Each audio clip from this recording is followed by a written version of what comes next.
And I am Portland City Commissioner and Allocation Committee Chair Dan Saltzman, and I'm pleased to introduce my colleagues on the committee. On my far right is our newest member, Julie S. Young, who recently joined us in January, and Julie is the city-appointed citizen member for the Allocation Committee. Next to her, on my immediate right, is Adrienne Livingston, who is the citizen member appointed by Multnomah County. Ron Belts is unable to join us today. He represents the Portland Business Alliance, but he has a personal matter going on today, so he regrets he cannot be here. And then on my immediate left is Multnomah County Commissioner Deborah Kafori. And now I'd like to introduce the Allocation Committee, the Portland Children's Levy staff. Director Lisa Pellegrino, who is in charge of after-school and mentoring investments, as well as being overall director. Lisa Hansel, who supervises the foster care and child abuse prevention and intervention investments. Communications Director Mary Gay Broderick, and Fiscal Specialist John Kelly. Oh, there's John. Okay. So before every meeting, I always like to provide some of the background on the Portland Children's Levy for those who may be new to us or watching us for the first time on Cable Channel 30.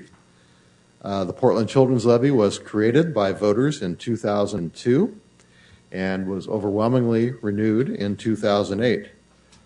The levy annually provides about $10 million to support organizations reaching 17,000 children and their families through programs in early childhood, after school and mentoring, child abuse prevention and intervention, and helping children in foster care succeed. The levy also operates with a 5% administrative cap, so that 95 cents of every dollar goes directly to proven programs that achieve positive results for the city's most vulnerable children.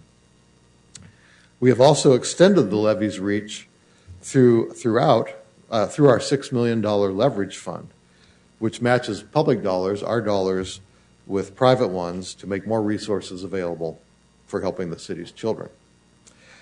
So we'll begin today first by approving the minutes from our June 26th meeting. I'll entertain a motion to do that. Or so moved.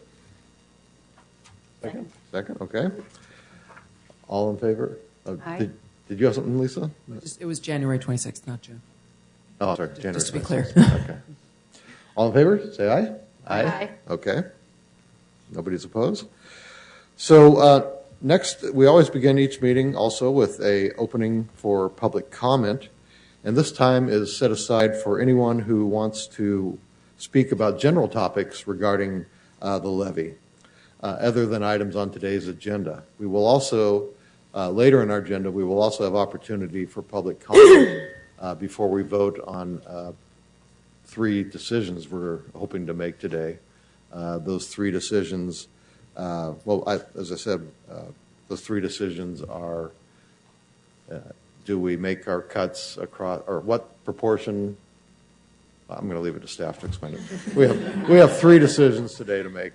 I think you all know that we have to, our goal is to have to achieve a 27.5% reduction in revenues due to the vagaries of Measure 5, Measure 47 compression, and declining real estate values. So for the remaining 2 years of our 5-year levy life, we're going to have to reduce our revenues by 30%. And that's the toughest decision, and how we're going to get there. We'll make those decisions in our April meetings, but how we're going to get there is going to be outlined today by staff, and then with Allocation Committee voting on those decisions. And as I said, before we cast final votes on each decision, we will have another opportunity for public comment. So is there anybody here who wishes to speak to us just on general levy-related matters? Do we have anybody sign up? Okay, seeing none. So next up is Lisa Pellegrino and Lisa Hansel, who will walk us through a number of issues that we will ultimately be voting on this morning. And as I said, these parameters will set the stage for the Allocation Committee making investment renewal decisions at our 2 meetings on April 9th and April 16th. As I just said, we are faced with difficult decisions, and we are looking at reduced revenues as a result, as I said, of the housing market and compression. And I will mention also the organizations that we do support already took a 4.5% cut during this current fiscal year, and that began in July. And they were not allowed any carryover funds from their last fiscal year. So as I said, unfortunately, we're looking at much steeper cuts now for the remaining 2 years of our 5-year levy life. The levy does expire in June 30th, 2014, although we will certainly have a campaign to ask voters to renew it again. So staff is here to explain the next steps, and I'll turn it over to Lisa Pellegrino. Actually, Lisa Hansel's going to start today. Okay. Good morning. As Commissioner Saltzman mentioned, there are several preliminary decisions that need to be made that will set the funding structure for next month's meetings. We'll present an overview of those decisions that need to be made, as well as staff recommendations. The first decision that needs to be made is how funds will be allocated between the funding areas.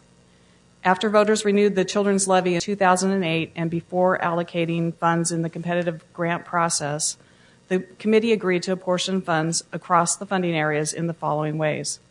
Early childhood, 33%, child abuse, 20%, foster care and mentoring, each 13.5%, and after school, 20%. This decision was based on substantial public input as well as staff recommendations that the funds be split a third each in child abuse prevention, foster care, early childhood, and after school mentoring. A larger share was apportioned to child abuse prevention intervention as compared to foster care, in part because wanted to assure that significant funds remained in prevention efforts, and also because foster care was a new funding area, and the committee was unsure as to how many organizations were serving the needs of foster youth, and therefore uncertain as to what the level of response would be to the request for investments. Apportioning a larger share to after school as compared to mentoring was based in part on the existing ratio of funding at the time, and also because competition for the mentoring funds was considerably less than in the after school arena. Moving to the current year funding for competitive grants in each of the 5 program areas, they're apportioned as early childhood 32.1%, child abuse 19.1%, foster care 13.9%, mentoring 12%, and after school 23%. The current allocation of funds across programs areas is fairly consistent with the targets that the committee set at the beginning of the renewed levy period. The variation between the targets for after school and mentoring were due to, one, substantially more applications were received in the after school funding area as compared to mentoring, and also one of the mentoring programs ceased operation after the first year of this levy cycle. Staff recommends that the committee keep the current percentage allocations for the funding areas when apportioning projected revenues for fiscal year 12-13 because they're reasonably close to the targets set for the renewed levy and take into account the level of competition for funds in each of the program areas. One of the things that I do want to point out is that none of these figures included the leverage fund grants, which are set up as one-time only kinds of grants, nor do they include the community child care initiative, which I'll talk about next. So that's an overview of that first decision that needs to be made and the staff recommendation. Does the committee have any questions at this point? I have a question. I understand the need to have some structure moving into this and we have the goals set up. My concern is that we haven't yet. We're about to have discussions about how effective the various programs have been and trying to weight how we make our cuts. And I'm just wondering if there's if we make these decisions now about what the levels are going to be, and we find out, for example, that one group has a much higher level of achievement in their and then another one. Is there flexibility in moving things around, or are we going to set these goals and they're going to be hard and fast? I mean, the main issue with trying to keep things flexible is that, remember, we're making sort of practical, kind of logistical considerations to some extent, because you're going to make the decisions in 2 different meetings on 2 different days. And so one set of programs is we're going to do after school mentoring first, and then the remainder and the second meeting. So if you're not making final decisions, so if you just are trying to leave open the decisions that you're making on the 9th until the time on the 16th, that's difficult. It's difficult for people who have to sort of, and then literally you'd be talking about going into a meeting on the 16th where you could have every single grantee that we have currently in our folder showing up for that meeting if we haven't made final decisions on after school mentoring, because there's a chance those decisions could be changed. So practically speaking, it's going to be a tall order to manage this anyway, I think, in 2 meetings, and to try to sort of tackle everything at once, I think, is going to be logistically very difficult to do. So it's not so much that we're in favor of hard and fast, absolutely this to the dollar. But I think at least within the meetings, you want to get to final decisions at the end of the meeting, because I think it's going to be too complicated to try to manage all of that at once. So I think that's what I'm asking is how hard and fast are they? I mean, I see that there is some variation between the target goals and the current year actual funding. So that was my question, is how hard and fast are we really going to try to get to within very specific? Because I know, at least for myself, I'm going to try to have some idea as I'm going through what we're looking at. And if, I don't know, I haven't seen the data yet, so I don't know if there are areas in which we've been much more successful and the outcomes have been much better than in other areas, maybe and there are more, kind of like how we have the funding set up here. You have some areas in which there are a lot more people competing for the dollars. So I just want to know what kind of flexibility we're going to have. I understand we need to have some. I think it's worth, at least put it this way, for after school and mentoring, I think you could have some flexibility between those 2 areas. In other words, you could set targets, and then in the meeting, if you wanted to change something up, you could do that, because it would be practical to do it in one meeting. And I think possibly the same within the meeting for the 16th. I will caution you and say that it's going to be I would say, because we've been buried in data for the last couple of months, there is nothing like what you're describing. There is nothing that points up that says, wow, we've got this set of programs and they're twice as effective as the other set of programs, and therefore it would be a clear-cut decision. It's just not going to be easy like that. I think, honestly, you are going to be struggling to find the cuts in the existing programming, and it's going to be very difficult to cut, period, because we have a stable of relatively good programs. And so, it's just, I don't think you're not going to find such a clear-cut decision. So you're going to be struggling to get to the number that we tell you have for that category, I think, in each area, without saying, gee, we got, another 150,000 left in this category, and we don't think any programs are worth funding that we're doing, and so we'll save it and we'll put it in after school instead, or something like that. I think that's not going to be likely the case. So I think you can have some flexibility within the meeting that we're, so after school mentoring within those 2 areas, and I think within the other 3 areas we're deciding on the 16th, you could have flexibility between those, and you could suggest that while we're during the decision-making process. But I think it's worth at least trying to have basic targets that more or less match what we're currently giving, because at least then it's fairly distributed across program areas in terms of what we have now. Does that make sense? Thank you. Did you have a question, Adrian? I do have a question, but it's not really related to the decision. I'm just curious with the foster care, and hopefully this will go into when the levy is hopefully renewed.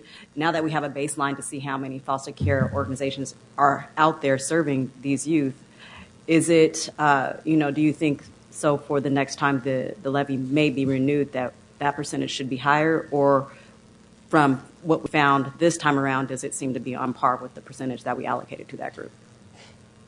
That's a big question. There's a lot of issues in foster care, and honestly, I think we're planning, should the levy be renewed, we as staff are planning a serious level of tutorial meetings for you all on the various policy issues we've uncovered in funding in this area, because I think there's a lot of considerations there that you need to take into account. And so that is a future issue that we definitely need to take up, probably, unfortunately, post this decision making. But I think for the current climate, keeping it where it's at makes sense.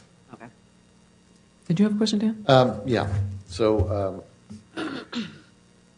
you've given us sort of the share of revenues we invest in 5 categories. And if you add if you put mentoring and after school together, that's about 33%. if you put foster care, child abuse prevention, intervention together, that's 33%, and early childhood, 33%. Are we going to be looking at that? Are you recommending we look at it at that level? Just as you said a second ago, we might have some flexibility between after school and mentoring? Or are you actually going with the 5? With the 5. With the 5. 5 percentages. Because generally when we've made decisions in a particular funding area, so we've attacked mentoring. Okay, we're going to discuss mentoring programs and the ones we have and make decisions about that. So it's useful to start with a number that is your general target. So we know we need to take this much cut, which leaves us this much money we have to allocate, and we need to be getting to that number. And so at least that gives you a guideline for what you're trying to shoot for, and figuring which programs to fund at what levels. So, whether you decide in the end that you want to, you could make your decisions at the end of, let's just say we tackle mentoring first. We've not made that decision yet, but if we did, at the end of that decision making, you could leave that decision provisional, okay? Go ahead and discuss the after-school decisions and, leave that decision provisional. You could take public comment, and then you could make your final decisions. So that is sort of a common process that we've used, is kind of provisional decision making with comment and then final decision making. And so I think we would do that again, and that would allow you the opportunity to go back and say, this was, we wanted to actually fund fewer mentoring programs and take that percentage down further, or we want to fund more, or we want to take it up, and we want to take from after school. So, that would be your way to do it, or a method to do it.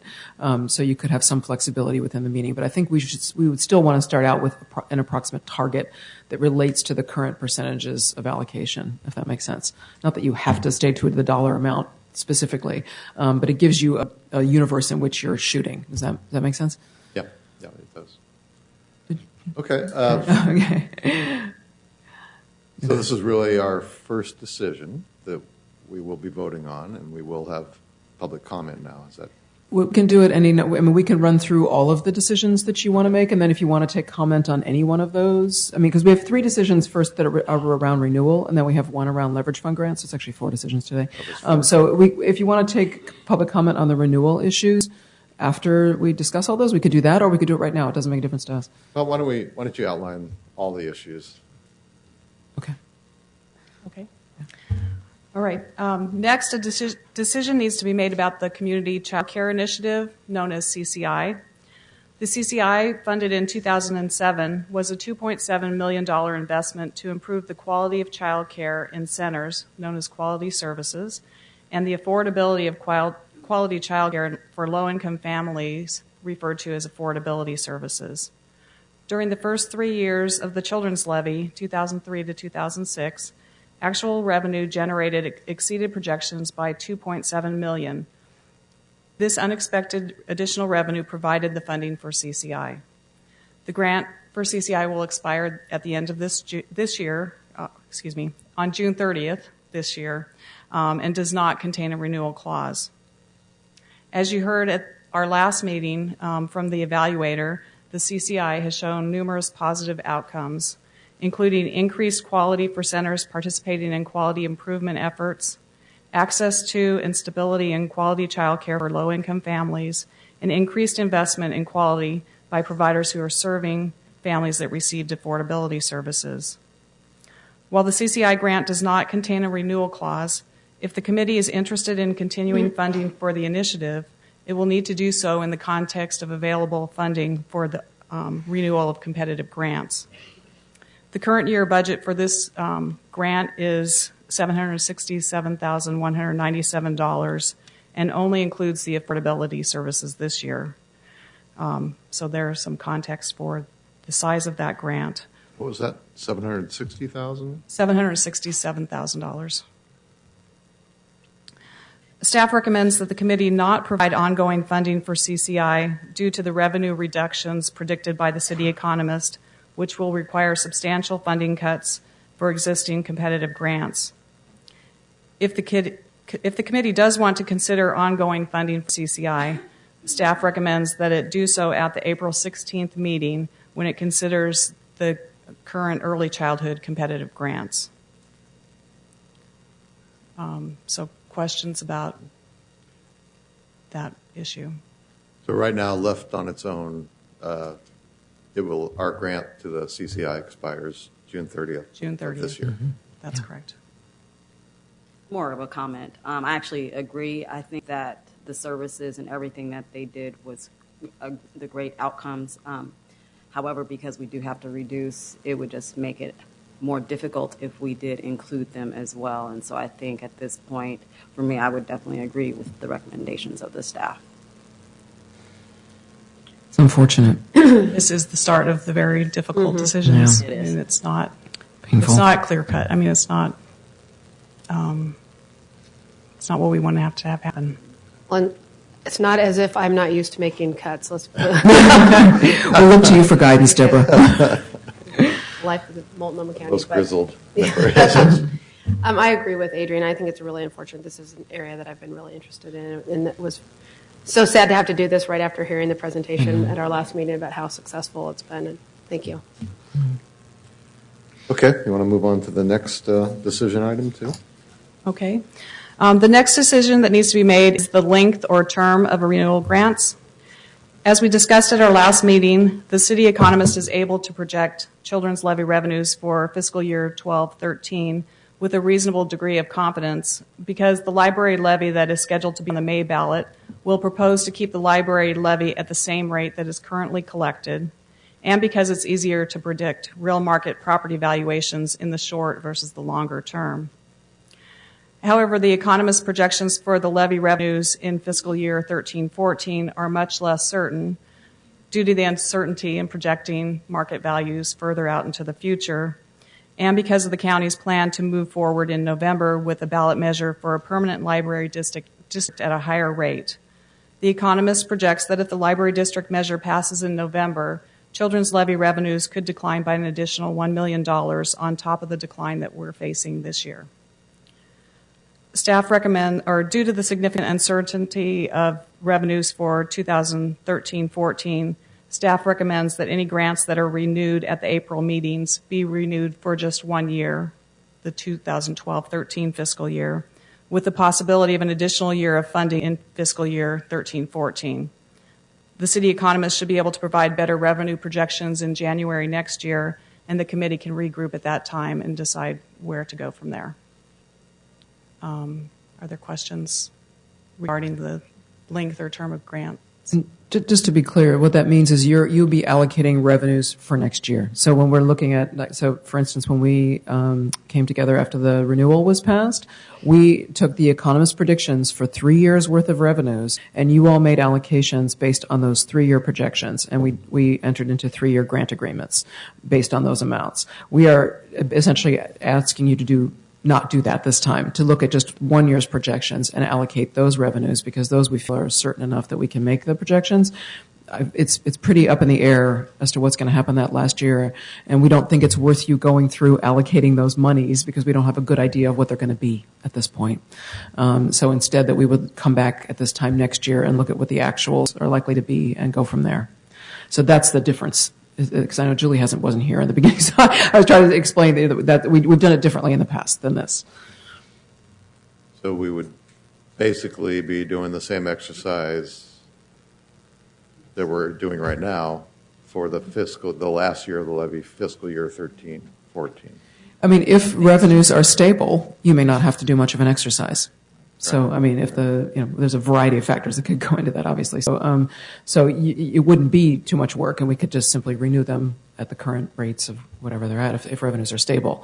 But if there's a substantial change, you're going to have to come back again and, yes, go through this exercise again. So if revenues are stable in the last year, 13-14, and we're making 27.5% cuts to our investments for 12-13, and if revenues are pretty stable, then we would pretty much we wouldn't do anything to the investments. They would remain. I mean, it would be your choice, but that's probably what we would recommend, yes. I mean, unless there was some terrible performance nightmare with somebody, which would be unlikely. The cuts we make now or programs we choose not to fund would just remain, that would remain the same in 13-14. Exactly, if things are stable. If revenues are stable. If they're less, then we have to go through this process, painful as it is, again. Yes, that's the bottom line, yeah. Did you have a question, Julia? No, Okay. I think it's an excellent recommendation. It makes complete sense to me that we would take it a year at a time at this point. And certainly may hear differently from people representing our investments, but I would think that it doesn't necessarily help them for us to lead them into believing that this would be a 2-year commitment when in fact it easily could not be. So I think taking it a year at a time is the wiser route. Do you want to go ahead and take public comment on this set of decisions? This is the first trifecta of decisions we will make. And so this is a good time to see if anybody wants to give us any comment on these decisions. So the first decision is basically making the cuts proportionate to the amount we've invested in each program area.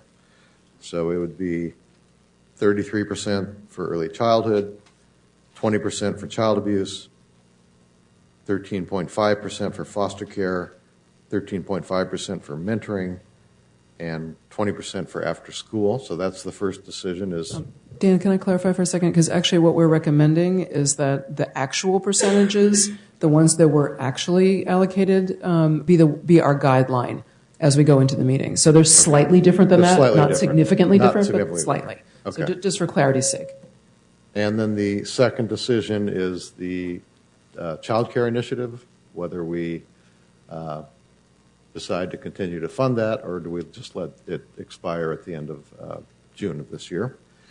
And then the third issue we're looking for comment right now is the length of grants. Do we make the grants for 1 year period, even though there's 2 years left in the levy, make them 1 year at a time, basically for the next 2 years. So those are the three things we're about to vote on. Is there anybody that, I should see a show of hands of anybody that wants to comment on any of those? Okay, I'm not seeing anybody. Okay. Silly. Such an exciting. Oh, well, I see one hand raised. You're gonna have to come up here. Is this for the length of time or for any of the Any of the issues. Yeah, any of those three issues we just talked about, which includes the length of time. So if you want to come up here and just maybe give us your name, and if you're representing an organization, give us that. Of course I am. I'm Susan Brady, and I'm actually with the Child Care Initiative. And I guess I would be remiss if I didn't come and just speak to the effect of that program. It was really a developmental process in learning what we needed to do and how we needed to do it. We have built the infrastructure right now so that I think that it's a very successful program and one that mirrors many, many efforts in the larger child care world. The presentation that you heard, I think, gave real solid outcome data, not necessarily the demographic or anything else, but significant statistical improvements in the quality of care. One of the things that you don't see when you think about that CCI is the real number of children that it benefits. So every time there are quality services that our consultants go in and work with, say, a family child care or a center, that the quality improves for all of the children in that center. In addition, we were serving quite a few school-age children as well. And so that was something we struggled with because we came into it as an early childhood, a preschool kind of program, and then found, we needed to be working with the school age as well. So I think that the money has really spread over a greater age span than you might think. It's also in keeping with a lot of the initiatives that are going on right now in the race to the top, and a lot of the things that the state is looking at in terms of tiered quality of care. I think it gives Multnomah County a real place in the state in terms of the kind of support that you're giving to child care at a time when it's just a dog-eat-dog world out there. The state support, financial support for child care is pretty iffy. It's been cut, it's going to be zero October 1st, November 1st, and they capped the list. So I think for families, it's really a hard time, and many, many families really don't know how they're going to pay for the next month of child care, which in turn, in family child care, means that the family child care providers who are loyal to the families that they serve often cut their own income in order to stay with a family, or the family drops out of care and uses informal care, which has absolutely no supervision at all. I think it really is an effort that supports both child abuse prevention as well as improving quality of care, leading to better school outcomes. And I think the research that we did really supports outcomes research, and I was really proud of it. And I understand the dilemma that you face in cutting, but I think that it's worth considering anyway, keeping some portion of this program, because I think it really serves a broader group than you might think. Okay, thank you, Susan. We certainly appreciate your good work with the Child Care Initiative. Any other public comment before we vote on these three decisions? Okay, well, let's take them in order. So the first decision is to allocate the cuts basically proportionate to our shares of investment in the current program, 5 program areas. Is there any debate or motion to make those recommendations? Make that recommendation? Motion to make that recommendation of unfortunate cutting. Second? Second. Okay. Discussion? All in favor, say aye. Aye. Okay, it's unanimous. The next item is the Child Care Initiative, and whether to, as I said, allow it to sunset as we originally intended at the end of June of this year, or to continue to make that part of the decisions we would make in April about possibly continuing that, which right now the current amount is $767,000 that we're investing. Any discussion? I'll entertain a motion. This was very difficult for me, and I think it kind of speaks a little to my last point, which is I feel like we're making. I understand the reason for doing it, but I do feel like we're making these decisions to box ourselves in for easier decision making next time. But this program has been so successful. I realize there's a lot of money in it, and that's part of the issue. But it's hard for me to make this decision, not knowing what the data is about the other programs, whether this has been more effective than some of the other ones that we're going to keep funding next time. So I'm going to vote yes to move things along, but I'm also going to say at some point later I may bring up a different motion at another meeting. So thank you. So that was the motion then to Motion to allow it to sunset on time. Correct. Second? Second. Okay. Any further discussion? I want to thank Ms. Brady for her comments. Some years ago, I sat on a City Club early childhood study committee, and it really, although I'm the mother of 4 young children, I was a working mom, I patched together child care. I knew what it was like, but it was when I really sat and listened to testimonies such as yours and got a sense of what a struggle it is for not only the families, but as you noted, for the providers themselves who often give up something of their own income to try to make it work for the children. And so I appreciate your comments and also what Commissioner Kafori has said. I feel in a way as being certainly the newest member here on this committee that I have a little more homework to do in better understanding some of the previous allocations so that I can really make the best decisions. But I want you to know that for me, this is a very important issue. We need to make these tough choices. Thank you.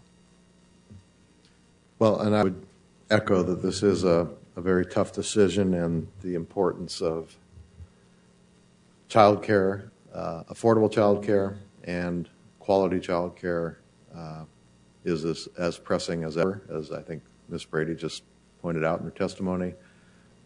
State funding is not getting any better, and families who are struggling are spending too much of a percentage of their income right now for childcare, let alone quality childcare, which typically costs more. And this program was designed to make that quality childcare more affordable to families who are struggling day to day. So this is a tough decision. Okay. So all in favor of the motion, say aye. Aye. Okay. It's unanimous, a tough decision, but we will allow the Child Care Initiative to sunset on June 30th, absent some discussions perhaps in our April meetings. Or maybe. And then the last issue we're going to make a decision on at this point anyway is the length of grants. And as we said, there's 2 years remaining in the life of the levy. What we're recommending is that the cuts that we're going to make in April be for 1 year, and that we will then revisit that in fiscal year 13-14, depending on the revenue situation at that time, whether it's better, the same, or worse. So moved? Second? All in favor, say aye. Aye? Aye. Okay, it's unanimous. Okay, so now we'll move on to our next item. And Lisa Pellegrino, this is the decision about the leverage fund. And Lisa will review how our leverage fund grants could be affected by these cuts before asking for another vote on that. As with previous items, we will invite public comment after our discussion before we take a vote. And I just want to remind everybody that the leverage fund grants are, we're talking about the challenge grants, which required a dollar-for-dollar match for our dollars. So we invested $1. It required a match from a private source or a nonprofit source for $1. And we've invested about $2.5 million in that so far. Exactly, and just because again, Julie wasn't here when we made those grants, or and maybe Deborah wasn't either. Now that I think about it, was not here when we made the grants. So those grants were made mostly in 2010, the challenge grants, and they are continuing. Those for most of the grants, they're of varying lengths, and they started at various times, so they're not on the same schedule as the competitive grants, but they are continuing for the most part through at least the next fiscal year, and in some cases into the final fiscal year of the levy. And because we are projected to have such steep cuts, revenue declines in the next 2 years, staff is recommending that you subject the challenge grants to the same level of cut that the competitive grants are being subjected to, because of just the hit that everybody is going to have to take, that we spread the pain around somewhat. So what that would mean is that if we, again, as Dana said, we have projections for 27.5% less revenue in the next fiscal year, and that comes out to about almost $187,000 that would need to be cut out of the challenge grants. Staff is recommending that we do that and that you consider how to apply that cut at the after-school and mentoring meeting that's scheduled for the 9th, just because there's fewer grants at that meeting to talk about, so we think that time-wise we could fit that in. So that's our recommendation, that we don't sort of exempt them from the cuts, I guess, is that we instead subject them to the same level of cut that the other grants are going to have to take. Are there other questions about that, or?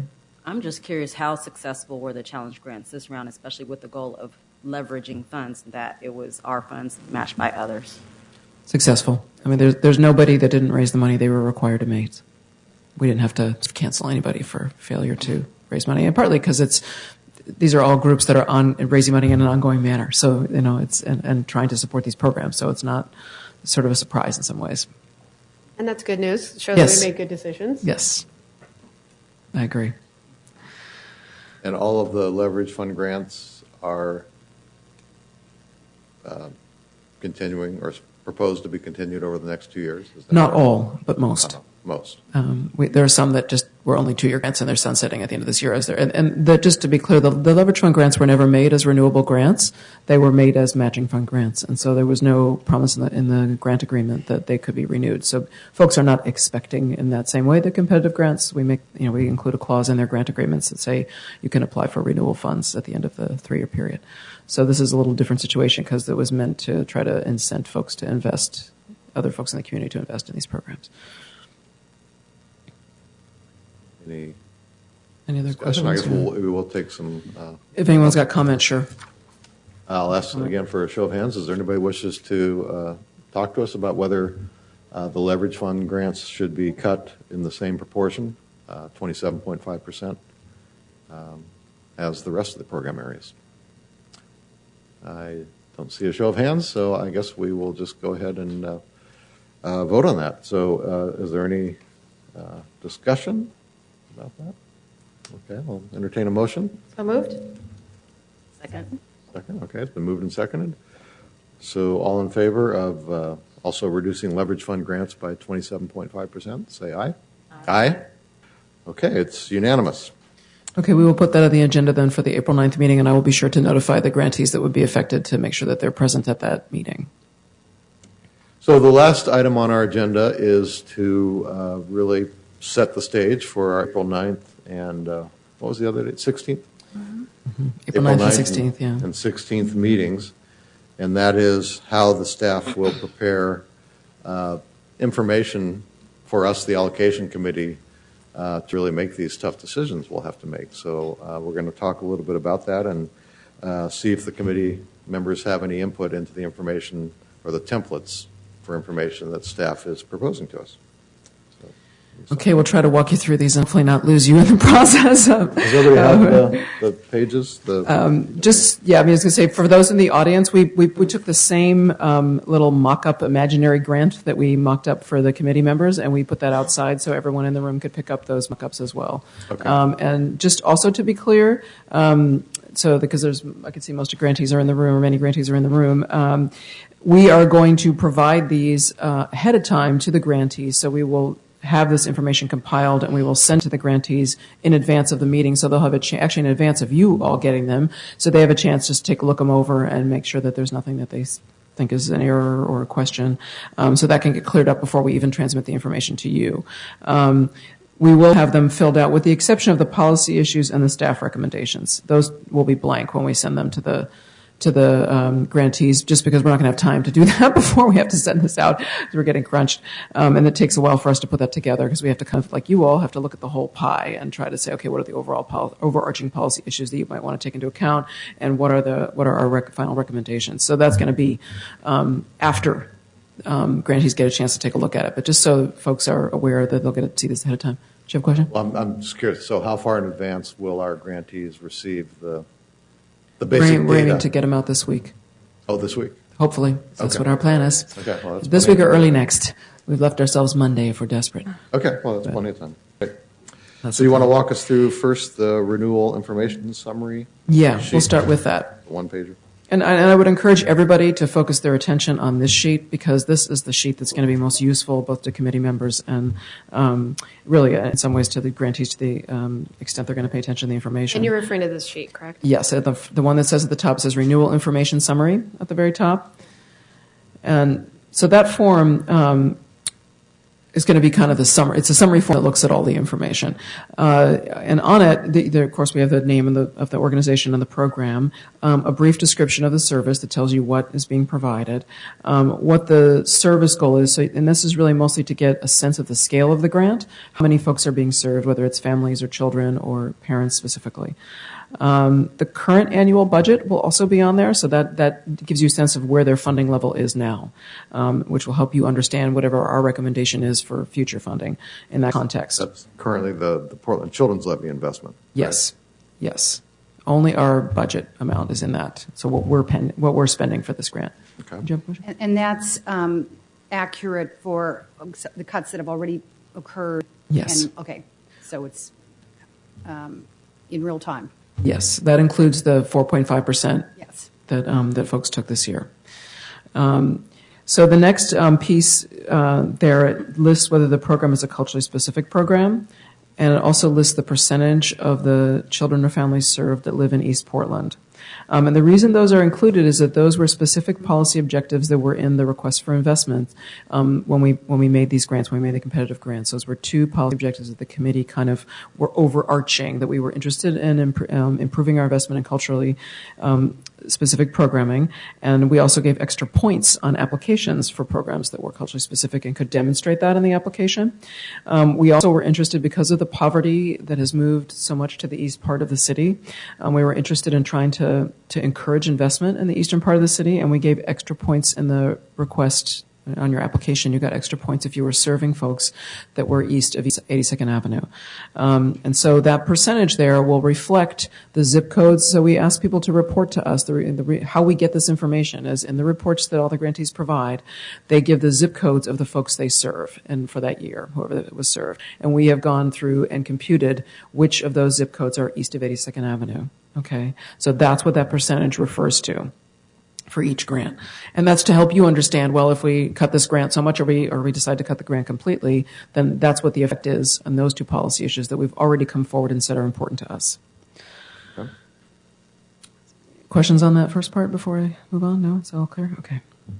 So the next part is called the program performance review. And this is all of the metrics. If you kind of think back to the things that we presented in that data presentation to you all, when we went through and spent a couple of meetings giving you lots and lots of information and trying to keep you from yawning.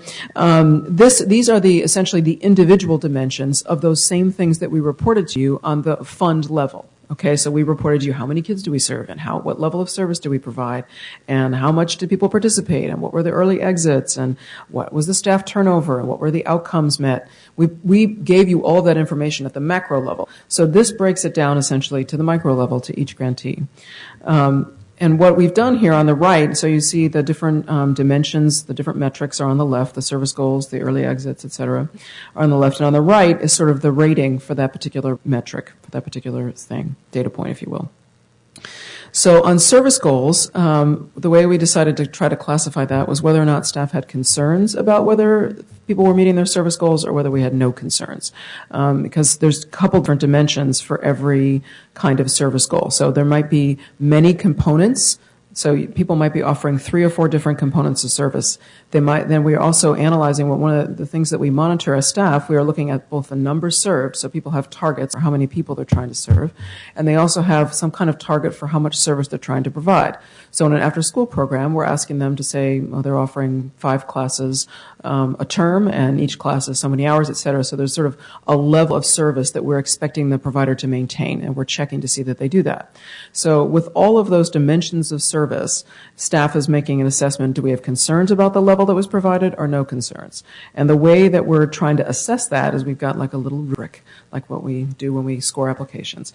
And so if we are listing that we have concerns, and we will, of course, this information is going to be provided to the grantees when we send them their forms, and it will be provided to you, so you'll have it on paper. You don't have to memorize it now, but just to give you a sense of how we're making that determination. We're looking to see whether a primary service goal was way off, they're way below what they intended to do. Did they fail to meet many service goals by a smaller amount? Was there a negative trend in meeting service goals?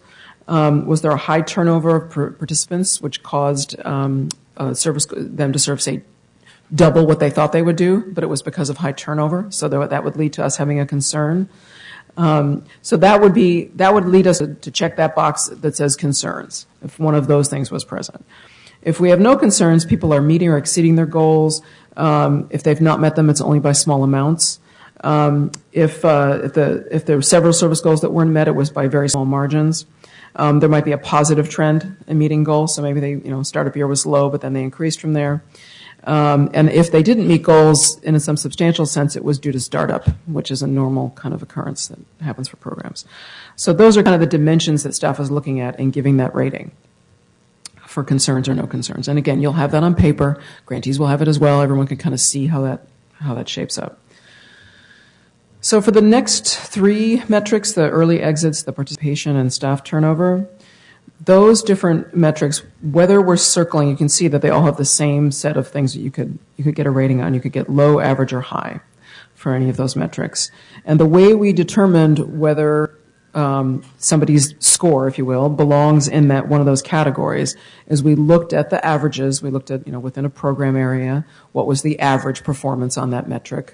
And then what is... You want to just describe early exits? I know we talked about it in our meeting, but I'm not sure.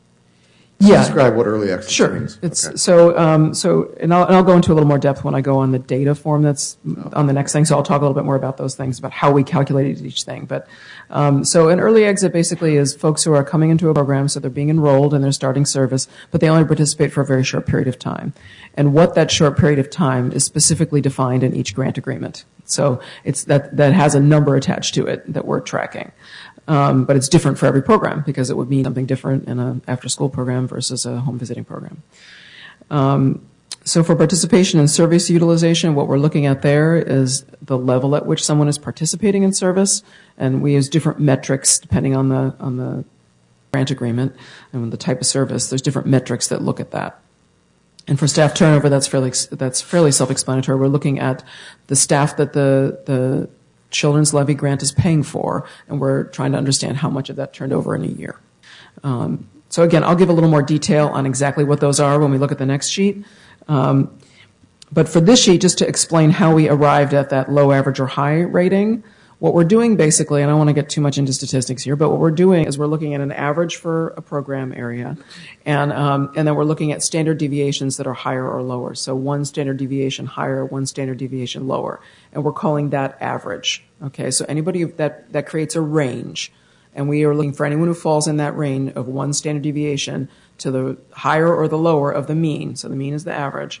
That gets you an average rating. If you were above that, you have a high rating. And if you were below that, you have a low rating for that metric. So that's I mean, we didn't want people to think we just sort of picked it out of the air, like, oh, that looks high, or oh, that looks low. We are actually using, sort of a numerical standard in order to pick those ratings, if that makes sense. When you look at the data sheet, you can see the actual ratings yourself. So, I mean, that's one way to look at it. But this will tell you how we arrived at that, if that makes sense. So that'll be for all of you in the audience, that'll be a good refresher course on statistics that you should be prepared when you receive your sheets. I was trying to think, is there some way I could get around talking about and explaining what this is? Because I really don't want to, I would need Meg here for that. Takes me back to freshman year statistics in college, but that's, luckily there's Excel that calculates it for you, so you don't do it yourself anymore. So in any event, that's how that was arrived at. With the outcome goals, you can see that the ratings are a little different. We looked at, do people meet all the goals, most, some, or few? And so all is pretty self-explanatory. And in some cases, if there was a none, we added a none, although that's fairly rare. For most, we looked at people who were less than 100%, but more than 50%. And for some, you were less than 50, but more than 25. And for few, you were less than 25% of the goals that you had that you met. And that's over that 2-year period. So keeping in mind that goals change over time as they become more, we provide that explanatory information. And when you say 2-year period, you mean the first 2 years of the current levy? Exactly. That began in 2009. Exactly. It's the first 2 fiscal years. Does that make sense? Do all of the investees have, do they all have the same number of goals? No. Because that would then skew. Yes. And we will quite explain that. dramatically. Yes. There's nothing to do to get around it, unfortunately, because different programs are totally different. I mean, a child abuse prevention program that has 6 different service components may have a goal that goes with each component. An after-school program that's offering music lessons might have one goal because that's what it does. So, I mean, there is no way to make it uniform, and this is kind of the best we can do. And what we can do is provide explanatory information that lets you know where that percentage is coming from. Okay, so the next box down, so that's program performance. That's all the metrics that we track in each grant that we give. Financial review is John's department.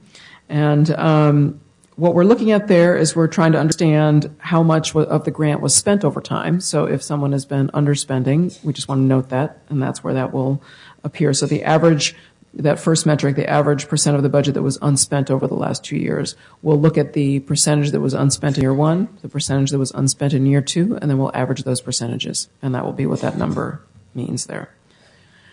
The audit tool, and just this is again for folks who haven't been around with us for as long, we had our own internal auditors develop for us an audit tool that we could use to apply to the audits that the agencies are sending us. And John is the one who does that tool. So it's a set of analyses, essentially numerical analyses to certain values that are presented in the audit, and he looks at all of those metrics and determines how many of them did a particular audit meet. So there are 6 metrics, and what we'll tell you is how many metrics out of 6 they met. And then John will provide any comments he has about the metrics that were not met, if he thinks it's comment worthy, or any other concerns he has in looking at the audit. So you can it just gives you some measure of what the financial health of the organization is. And I guess I would just lead to one little cautionary piece of evidence here, is that times are bad. And so, it's difficult financial times for many organizations. And so you just have to keep that in mind, that is the general context that we're operating in as we look at this. I'm sorry, Julie, did you have a question? Okay. So that's kind of the financial assessment. The policy issues and the staff recommendations, as we said, these will be blank. We're not sending those out to grantees because they're not going to be ready in time to do that.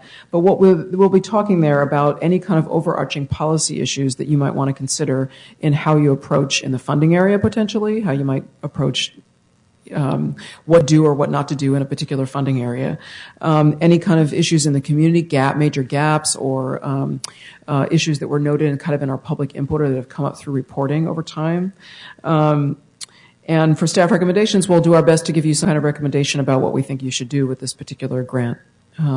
We'll have a global set of recommendations for you as well, but there'll be specific ones on each grant. And again, you can take it or leave it, but that's, we'll give you our best thinking based on that, all the policy issues and the performance issues. And I guess the other thing I would sort of try to stress here is that grantees tend to focus a lot on the performance piece, and performance is important. There's no doubt about that. But all of these grants, and what I've seen the committee do over time, is to just sort of remind people that the committee makes decisions generally in a context that's about the set of grants that they're making. It is linked to performance, but it's not the only factor. And so I just don't want anybody, the committee members or the audience, to over-focus on performance, because I think that is only one dimension. The policy issues are going to come into play, and I think they'll be very important when taking such drastic cuts. That we'll be looking at the whole thing, the whole set of things that we're funding. So I don't want people to over-focus and obsess on data when I think that is one dimension of what you'll be looking at, but it's not the full dimension. So that's my cautionary words. Any questions on that sheet before we depart from there? Go ahead. Not a question, but I do have a suggestion. The format, the column where you put your concerns, no concerns, or you rate low, average, high, if you could be consistent, so like number 5, participation and service utilization, if you could rearrange that order so it goes low, average, high. Well, the main with number 6. I understand what you're saying. I'm just trying to get a consistent, way of us looking at it without sort of having to jump around. Well, just so you know, it's all the way people see, I guess. So we put good is on the left, not so good on the right. So if you explain it that way, right? Yeah. So I mean, that's how we organized it. It doesn't have to stay that way. If you don't like it that way, we can make it consistent. I really is up to you guys. So why don't you both all meditate? I mean, we'll take discussion suggestions for how you want to modify, or if you want additional information or other information at the end of this. So meditate on that a little bit, and we'll organize it however you like it. Okay, so good is on the left, not so good is on the right. Mm-hmm. Okay. I mean, we could put something on there, sort of positive, less positive. Okay, well, I mean, that helps, help. I guess. Otherwise, I was just looking at it last night, and it just seemed like my eyes jumping around a lot. Yeah. Well, again, it doesn't have to stay that way. Yeah. It really doesn't. Use a larger font for good work. Okay. Yeah, originally I looked at it the same way as Commissioner Saltzman, but then I realized I'm like, low staff turnover is good. Right. So then, I understand the rationale. Okay. We're trying to figure, I mean, again, it's how you see. I think it's just really, do you scan? If you're a scanner, then sometimes it's easier to look, if you're more of a reader, that works less well. So I think it's just kind of what you like. Maybe a positive and then a dotted line and negative or something like that. Something on the top that modifies that? Yeah. Mm-hmm. Okay. Yeah, a little scale. Yes. Okay, any further questions on the basic renewal information summary? Probably the sheet we'll all be using the most. I think so, yeah. Okay. Is there anything missing from that folks think that they need? Can keeping in mind that we'll do our best, guys, but we're struggling to make sure we get it all done in time. So I mean, we can add things, but we just want to be judicious about it, that's all.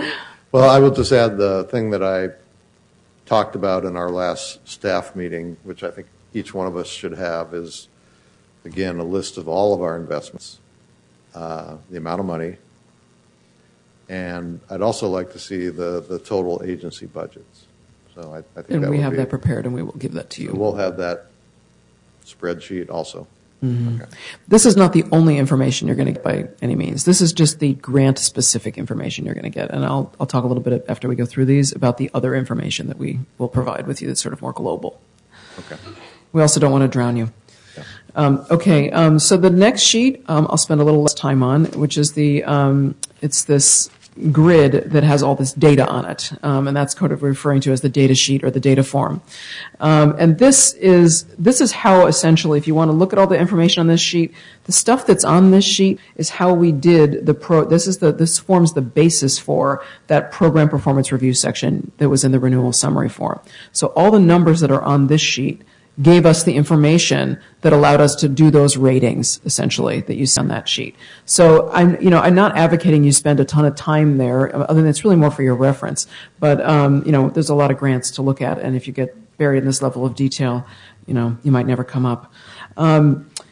But in any event, I want to explain how we got the information just so you understand where it comes from. So the information that's in this form is all that comes from the reporting that the grantees do. So they provide us with an annual report, and the 2-year averages that you see for the service goals and for the participation data and the outcome data and staff turnover, et cetera, that all comes from the 2 annual reports that we have from each grantee. And we took those percentages and averaged them. For the 2 years we have data. On the service goals, we also gave you data on percentage of that goal that was met so far this year, because we get mid-year reports from folks at the end of December. They go through the end of December. And around services, we don't get outcome data or any of the other data at the mid-year, but we do get that. So we reported to you just so you can understand what the trend is for this year. And we'll note if we have any concerns about it, but that's there for you to look at.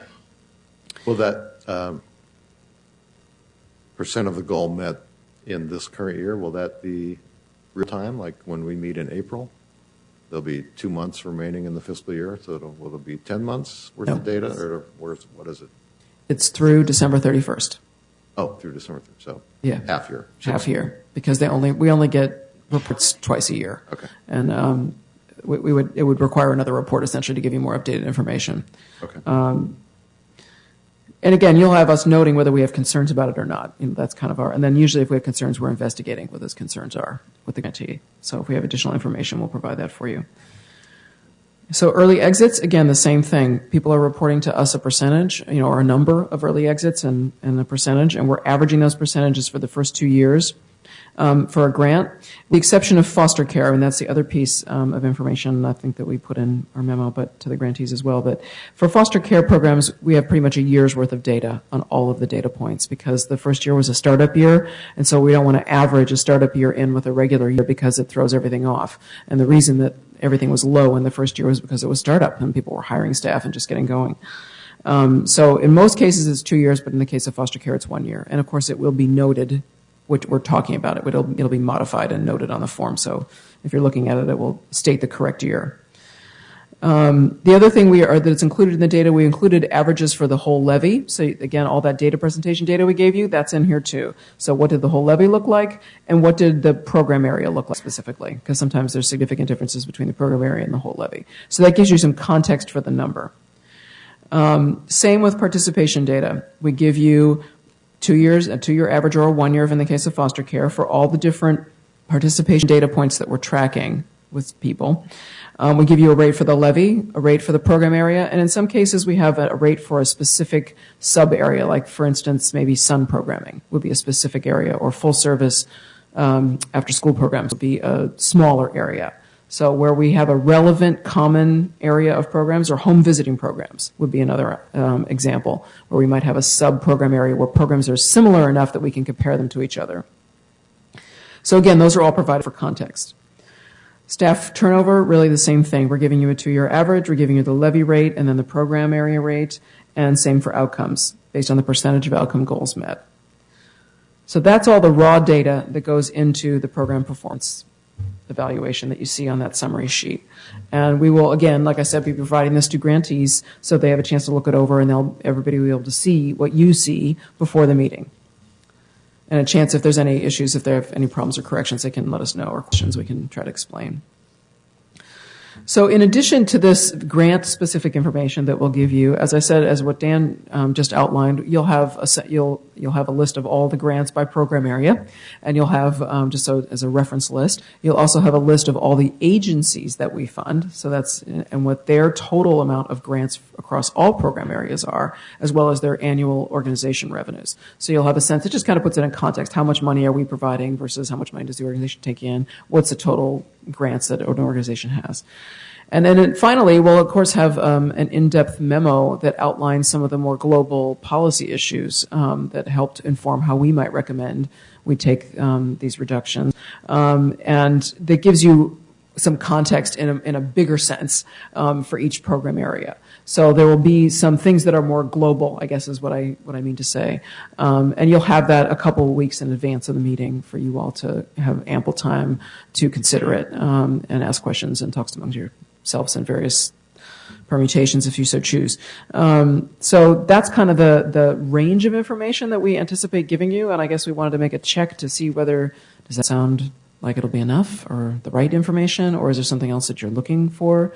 As Dan mentioned, one thing which we've already prepared and we'll have for you. But if there's anything else, we'd want to get moving on it sooner rather than later, just because time is limited. Any other information items members are going to want to help make these tough decisions? Well, I'm sure if anybody thinks of something between now and April, that'll be... Let us know. Yeah, no, I appreciate all the work the staff has done in terms of trying to produce some good summary sheets for us, plus the other information. So, so really, if there's no other comments on the basic information forms, I want to. That's our last item. So I do want to thank everybody for joining us today and remind you that we have two very important meetings scheduled back here at City Hall, where we will begin to make these cut decisions. The first is Monday, April 9th, from 3 to 5 p.m., and where we will be making decisions for our after-school mentoring and leverage fund investments. The second meeting is the following Monday, April 16th, also from 3 to 5 p.m., where we will be deciding on our investments in areas of child abuse prevention and intervention, foster care, and early childhood. Staff will be sending out reminders and agendas for those meetings, so check your emails and feel free to call Levy staff with any questions. And finally, I just did want to point out to everybody that our newest annual report is hot off the presses, and I think they were here in the room. So many of you will be receiving these in the mail, or your organizations will be receiving these to hand out to your parents and families. Mm-hmm. So without any further... I have a quick question. Yes. I'm sure it's in here somewhere. I just can't remember off the top of my head. What is the dollar amount that we are going to be needing to cut? $3.7 million. Thank you. It's a big chunk. If only the economists could figure out how to forecast compression, it would just make our lives so much easier. So, just against this backdrop that we will be making some sobering cut decisions, but I also want to assure you that discussions are ongoing now about renewing the children's levy and looking at possibly a renewal rate that may offset some of the cuts we're losing due to compression and other things. We haven't figured out. We're looking at possibly November, but we may choose another election date, but something before the levy actually expires. There will be an effort to renew it. So I assure you of that. So without any further comment, thank you all for being here today, and see you on April 9th. Excellent.